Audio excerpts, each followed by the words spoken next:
Café na Praça com Carolina Romano.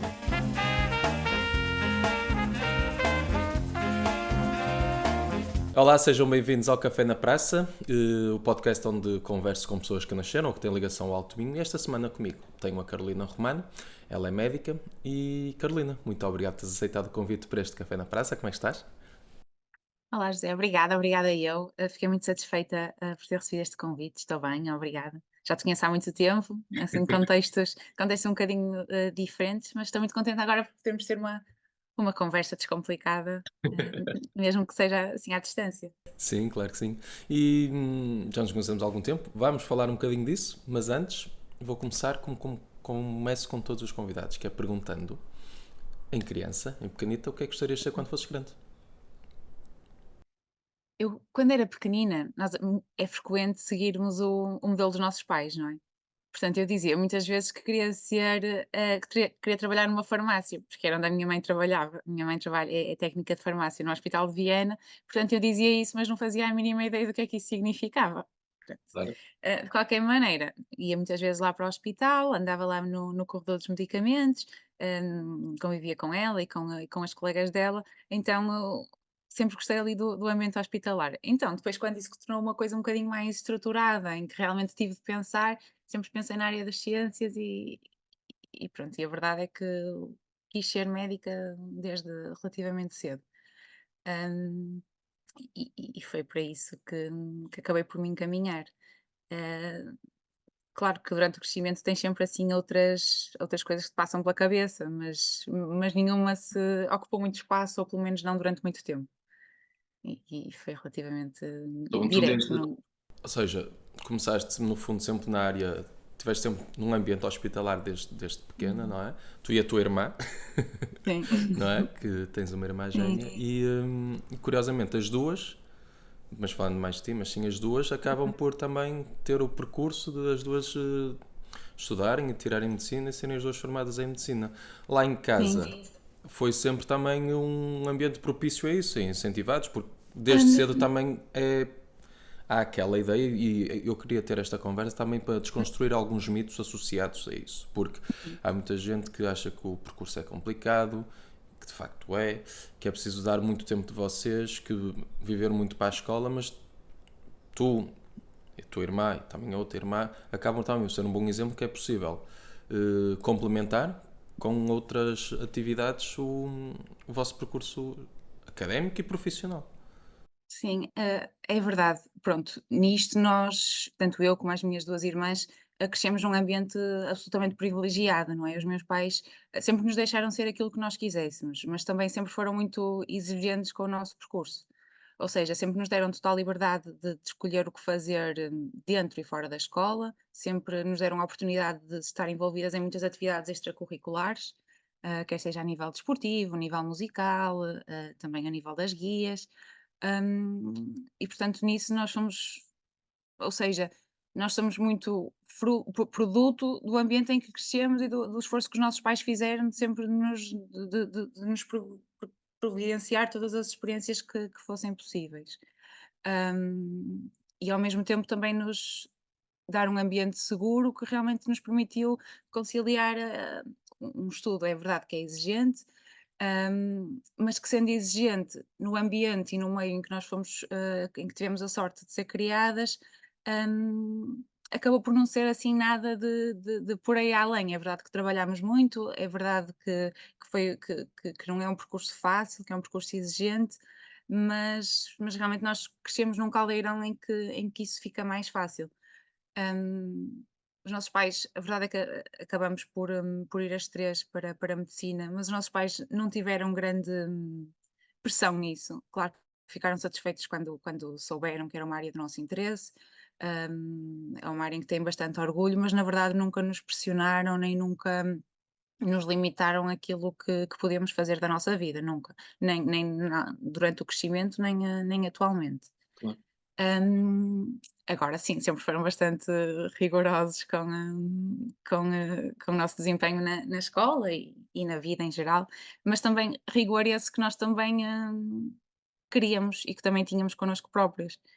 Ah, e portanto as coisas foram acontecendo assim de uma forma muito equilibrada, Claro que ali, sobretudo, por exemplo, no acesso à faculdade, ali é um momento um bocadinho mais tenso, quase até mais melindroso, porque tanto pode acontecer como pode não acontecer, na questão das notas, na questão dos exames nacionais, que é assim um bocadinho uma tómbola.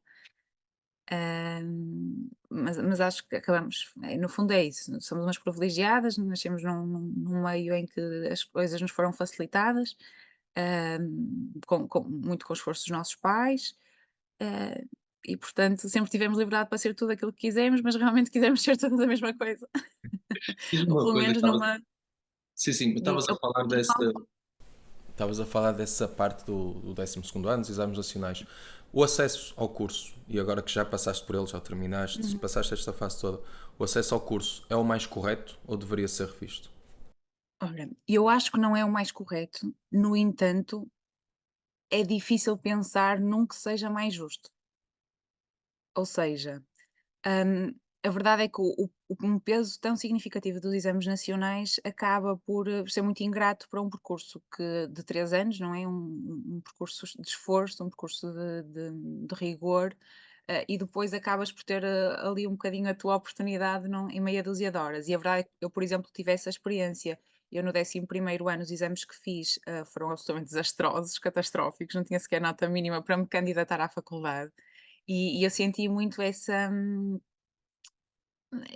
mal-estar e essa noção de que não estava a valer a pena o esforço que tive. E depois no 12º acabei por repetir todos os exames, os do 12º e também os do 11º, e as coisas correram de forma diferente. Pronto, e claro que isto é multifatorial, não é? Vai da dificuldade dos exames, vai da preparação da pessoa, vai da própria sítio mental onde a pessoa se encontra. Se calhar na altura também já fui um bocadinho mais tranquila, por assim dizer. Hum, mas realmente é um processo um bocadinho difícil. E voltando só à tua pergunta, porque senão depois começo a falar e perco. Mas eu realmente acredito que em muitas situações é um acesso ingrato. No entanto, e atendendo às realidades que existem, e aqui estou a pensar, por exemplo, a nível particular, esta preponderância dos exames acaba por ser uma forma de igualar a balança, não é? Acaba por ser a forma de garantir que os alunos do ensino público, um ensino onde eu sempre andei, um ensino que muito valorizo, sempre tive professores excelentes que era capaz de nomear, e que contribuíram de uma forma absolutamente inacreditável para todo o meu processo. Mas que sim, os exames nacionais acabam por ser uma forma de igualar esta balança. Nós sabemos que existe pouco controlo na regulamentação das notas daquilo que são, pronto, em algumas instituições de educação, hum, e portanto os exames nacionais servem para também ajudar a isso. Claro que muito se fala da possibilidade de entrevistas, de admissões diretas das faculdades, poderem escolher os seus candidatos. Eu percebo, acho que na aplicabilidade, por exemplo, muito à semelhança daquilo que acontece nos Estados Unidos e que nós até tivemos assim muito retratado nos filmes, nas Uhum. séries, hum, mas que nós também vemos que surge num sistema um bocadinho mais desigual, não é? Nos Estados Unidos as desigualdades imperam e proliferam por absolutamente todo o lado. Aqui em Portugal tenta-se contrariar um bocadinho isso, tenta-se que seja um acesso mais Verdade. justo, mais Sim. acessível a todos. E portanto, eu acho que apesar disso tudo, vai sendo um método que vai conseguindo garantir mais ou menos isso. Hum, Portanto, é um ninho. Não acho que seja o mais justo. Acho difícil aparecer assim um método que pegue, destaca e que realmente resolva algumas questões que naturalmente surgem. Claro, e até porque Depois, estamos. depois, vocacionalmente, aqueles que apesar de não conseguirem a nota no secundário, depois Uhum, podem tirar outra licenciatura e posteriormente candidatarem-se também, que é uma realidade, se calhar alguns não têm esse conhecimento, é posterior, que mesmo depois com uma uhum. licenciatura podem se candidatar através de outro método, onde até têm entrevista e isso tudo, e se calhar aí conseguirem esse acesso que não conseguiram antes.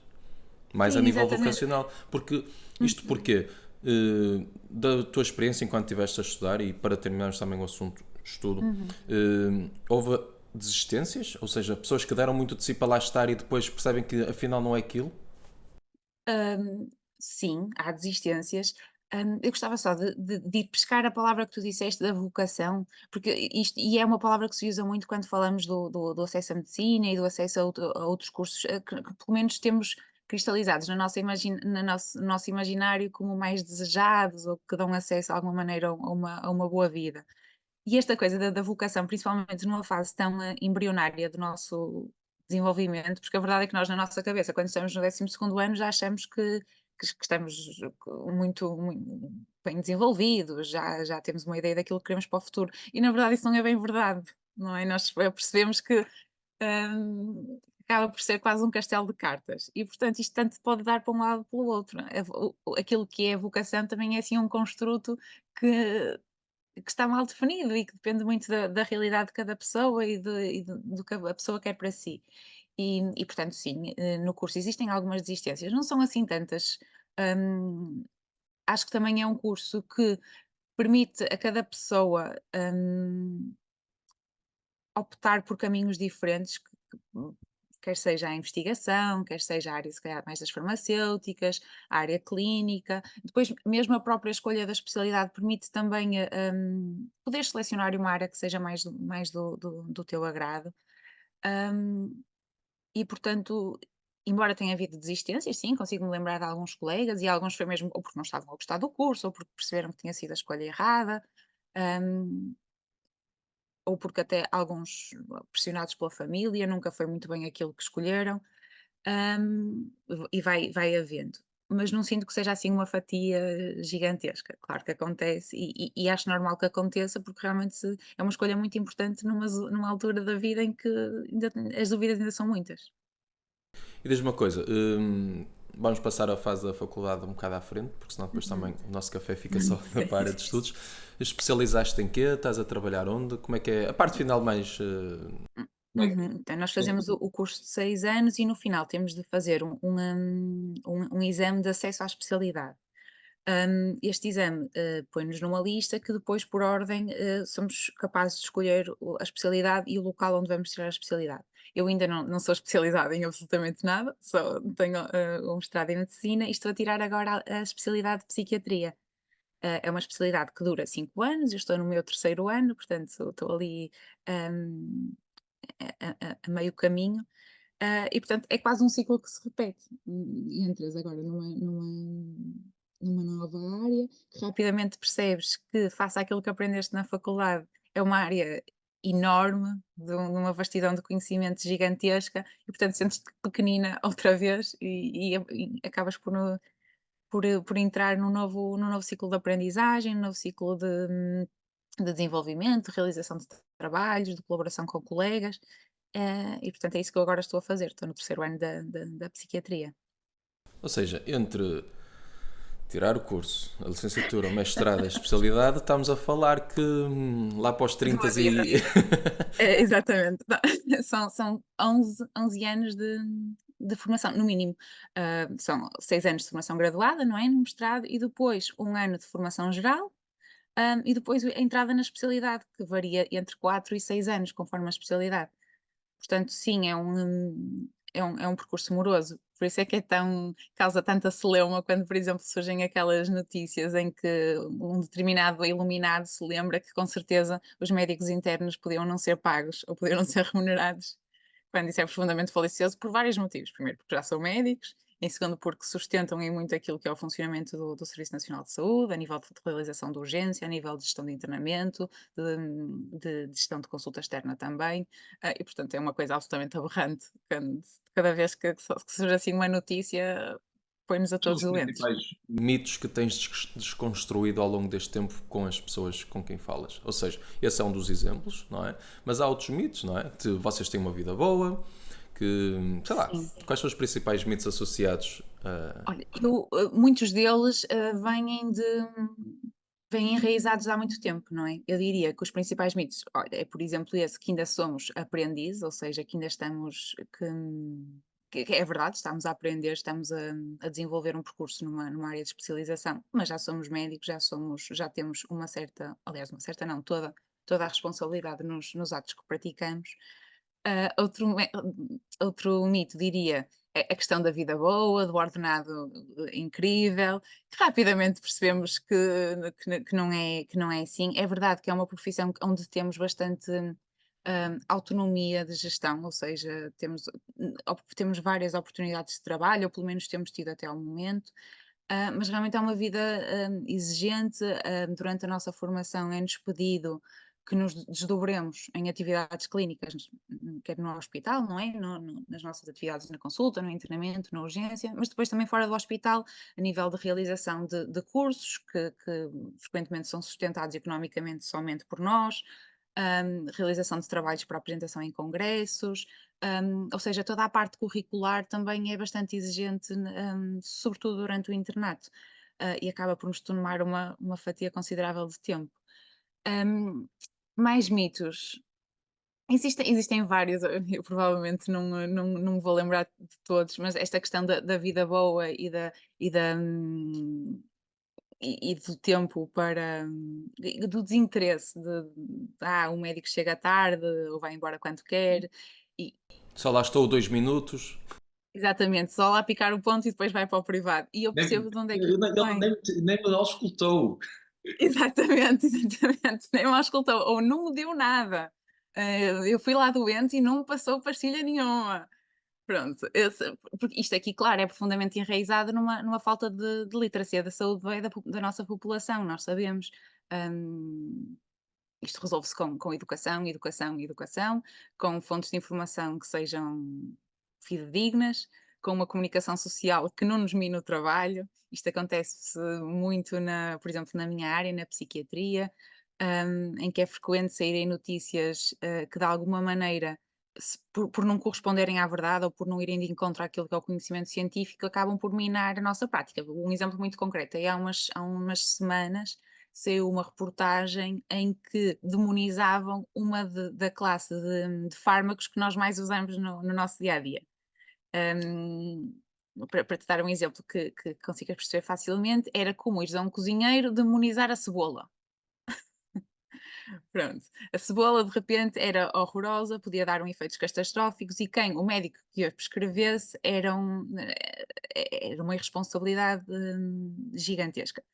Ora, isto aqui passou em televisão nacional, foi toda uma reportagem e claro, as pessoas absorveram esta informação e depois, na semana seguinte, vieram para as consultas, vieram para o mundo a questionar que situação era esta.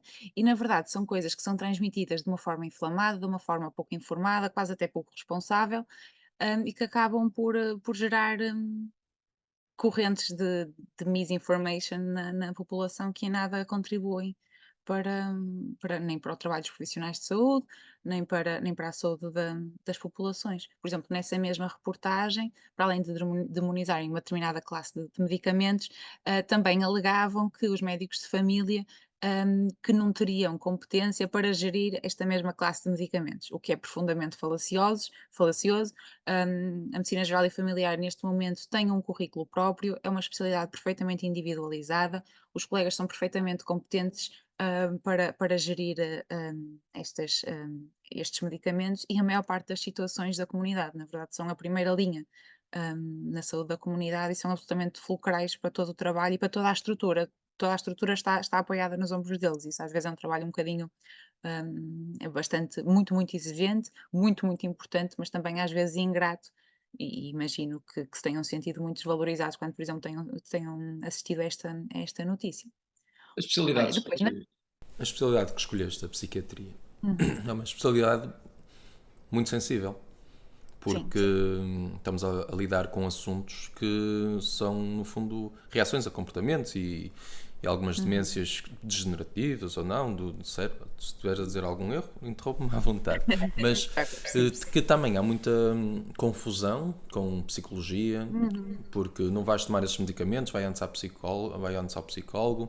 Ou seja, culturalmente as pessoas, em vez de verem um trabalho de que até deve ser feito em conjunto, se calhar, não sei, estou a falar, Exatamente. estou a levantar, as Vou pessoas veem, levantar vai hoje. antes a isto, não uses os medicamentos, ou seja, desconstrói um bocadinho esta imagem, vende-nos o teu peixe.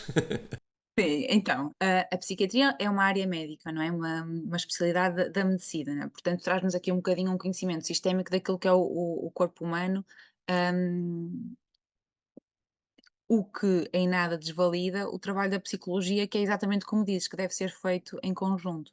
A psicologia é a primeira linha para muitas das doenças, sobretudo aquelas mais da perturbação, relacionadas com ansiedade, com perturbações do humor, a vulgar ansiedade, vulgar na medida em que conhecida, Do não que termo, seja menos grave por isso. Aqui a psicologia surge frequentemente como primeira linha. É absolutamente essencial no arranjar de estratégias alternativas, no dar espaço à pessoa para também se comunicar e comunicar as dificuldades que sente, para providenciar um ambiente de proteção aos doentes. Agora, muitas vezes nós sabemos que isto não é o suficiente e não é suficiente por a psicologia ser pouco. Não é suficiente por o estado a condição da pessoa, os sintomas que a pessoa tem, já não são possíveis de gerir apenas com uma abordagem psicoterapêutica. Ok? Ou seja, muitas vezes isto surge mesmo em cooperação, e isto aqui é possível fazer até nos hospitais, nos centros de saúde. Nós sabemos que, infelizmente, hum, a psicologia está pouco reforçada no Sistema Nacional de Saúde, e isto aqui é um problema absolutamente emergente, que se sente muito a todos os níveis, nos cuidados de saúde primários, mas também no hospital. É urgente que sejam reforçados os quadros, que hajam mais psicólogos, que o acesso à psicoterapia seja facilitado, hum, porque depois senão também ficamos um bocadinho coxos, ou seja, se nós não conseguimos oferecer, no serviço público acesso à psicoterapia, acesso à psicologia, a psiquiatria surge e os psicofármacos surgem de uma forma muito mais rápida, por assim dizer. Uhum. E acho que é muitas vezes isso que as pessoas também se referem, que se calhar é-lhes oferecido logo uma estratégia farmacológica, sem antes ser tentada uma estratégia psicoterapêutica, que na verdade até é aquilo que vem como primeira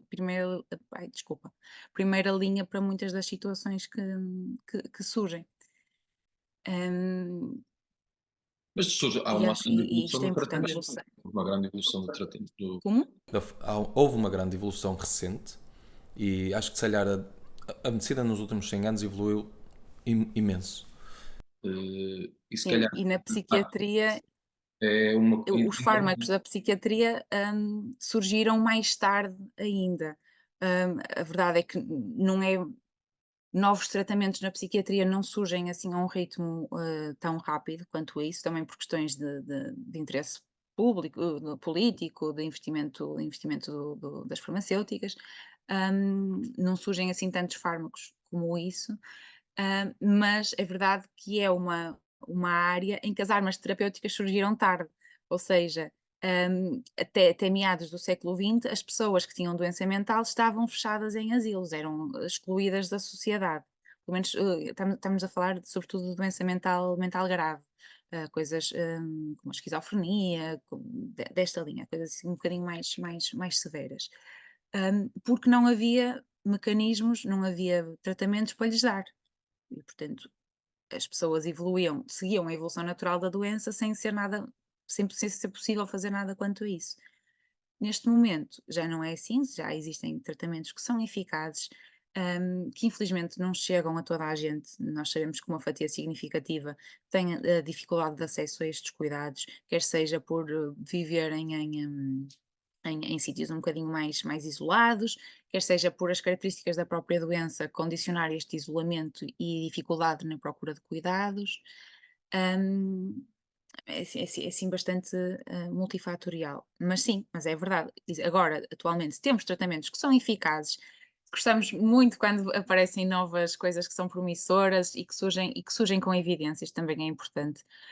Hum, Porque isto aqui, indo pegar um bocadinho aos mitos que estavas a falar da medicina, se é verdade que a medicina, enquanto, de forma geral, tem muitos mitos, a medicina, enquanto psiquiatria, ainda tem mais.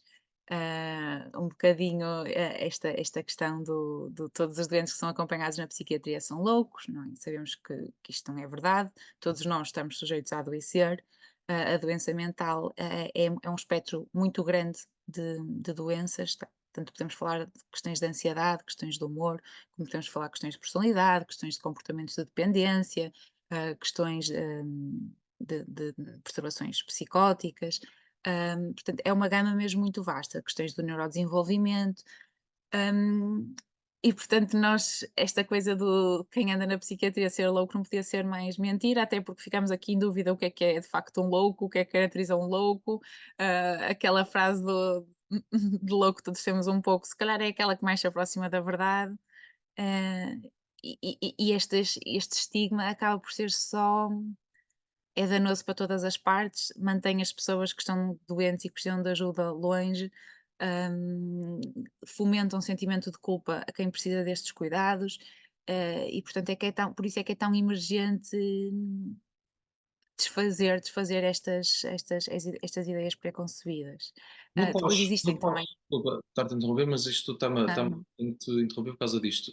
Estamos a viver também um pós-pandemia em que muito deste Uhum, também, felizmente, passou a ser um bocado mais falado e normalizado isto tudo que estavas a sim, dizer agora, não é? é Coincide também verdade, com o que tu. exatamente. Como é, achas que, de certa forma, uma das coisas boas da pandemia foi o facto das pessoas perceberem da importância de uma boa saúde mental? Acho que sim.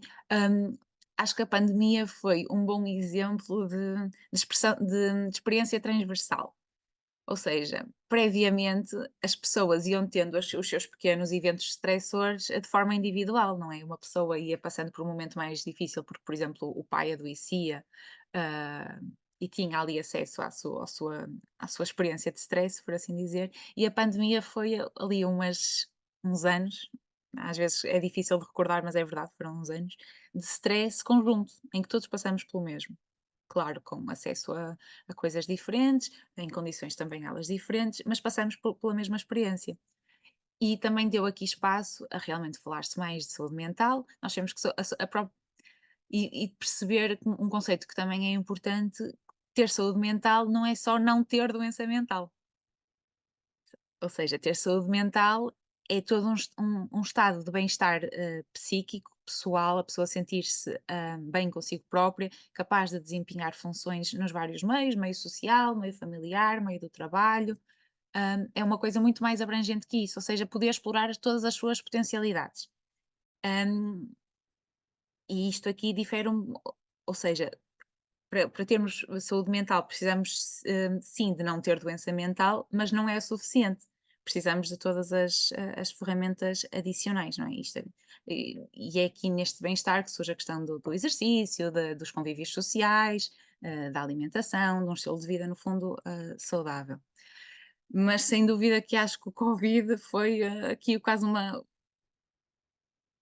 experiência proveta para a sociedade. Acho que também foi uma altura em que surgiram muitas vozes públicas a falar sobre o assunto, e isto foi muito positivo, sobretudo para as gerações mais, quer dizer, não foi melhor, não é que tenha sido melhor para as gerações mais novas, mas permitiu, se calhar, que gerações mais velhas o pudessem falar, não é? Nós sabemos que estas questões da doença mental ainda são tabu sobretudo para camadas mais velhas da nossa sociedade.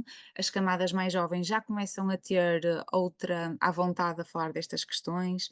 hum, e eu acredito que com a evolução do tempo isto vai ser uma coisa que ainda vai melhorar. Eu pelo menos vejo na- agora nos adolescentes, nos jovens adultos, que já tratam estas matérias com outra sensibilidade, já não veem a doença mental como uma fraqueza, ou que se calhar era a realidade aqui há uns anos. Ou com a vergonha, o tabu, acho que isto é importante. Quais são os. Hum, Estávamos a falar de vergonha e tabu, mas, por exemplo, é através do médico de família que deve surgir o encaminhamento para a psiquiatria? Exatamente, Natural. exatamente.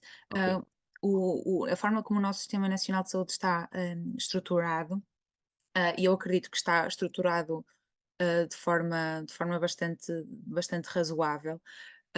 Os meios são poucos, o financiamento é pouco, é verdade, estamos todos a trabalhar em esforço, mas a ideia em si é boa, por assim dizer. Ou seja, a população tem acesso aos cuidados de saúde primários numa primeira instância, é através do médico de família, da enfermeira de família, de toda a equipa que está nos centros de saúde, que providencia alguns cuidados às populações, às várias comunidades, e que de certa forma fazem a triagem daqueles doentes que precisam de cuidados hospitalares pelas várias especialidades.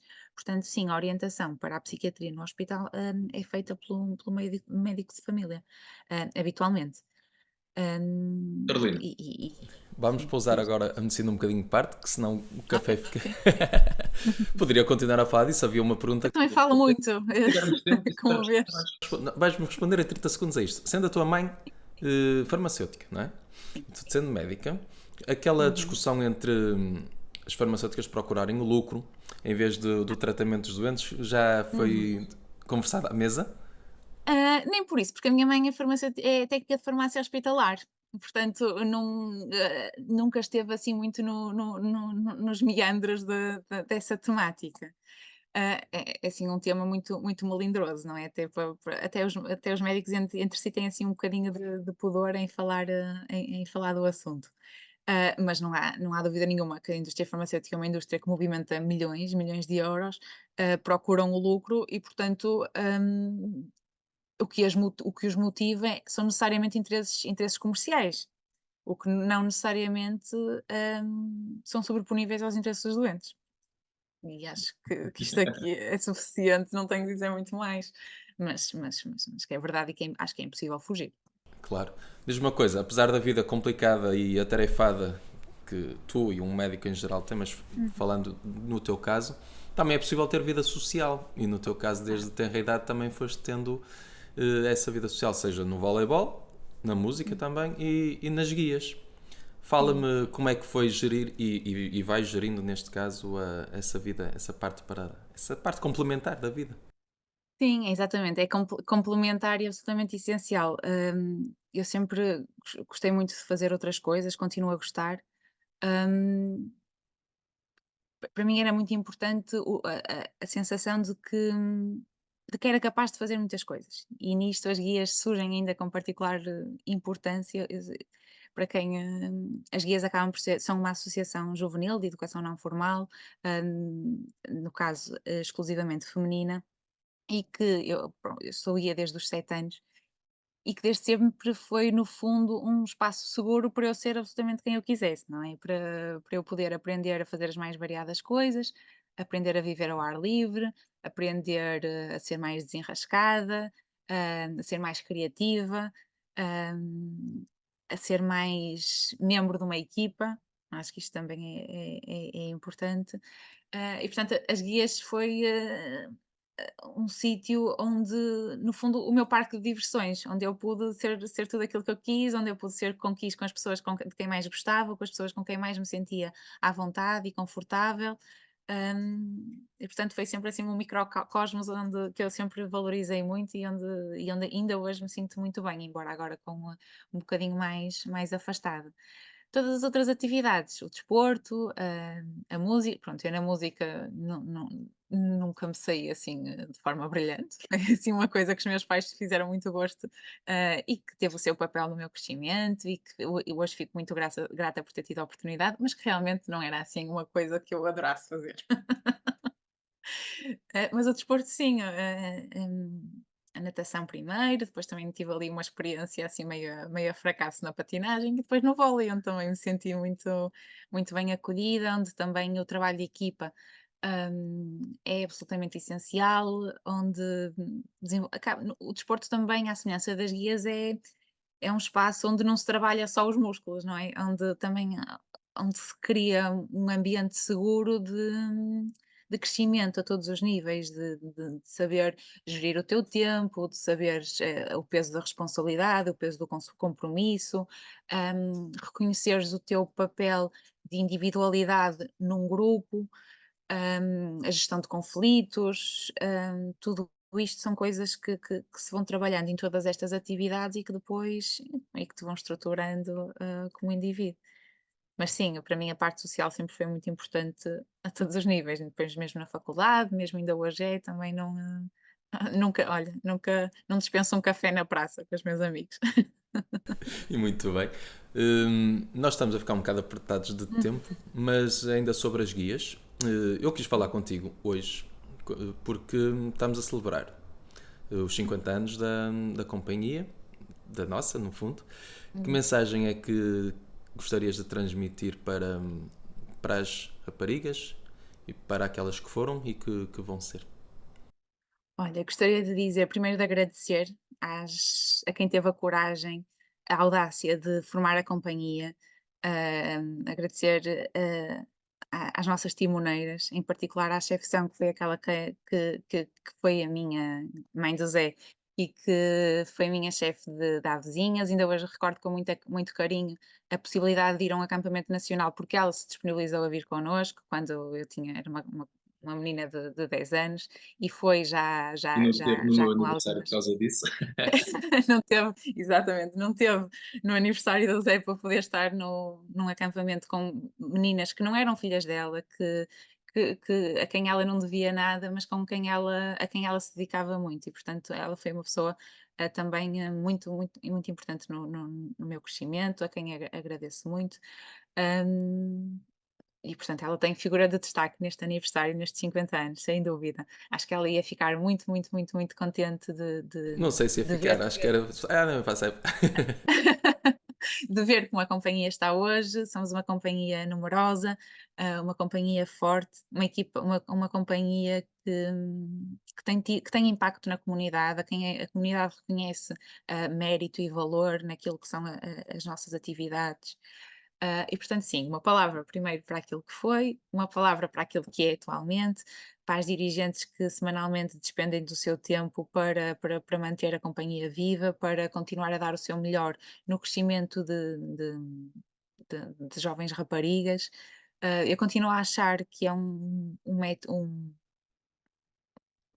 sim, o método guidista é um método muito pertinente, no crescimento de jovens.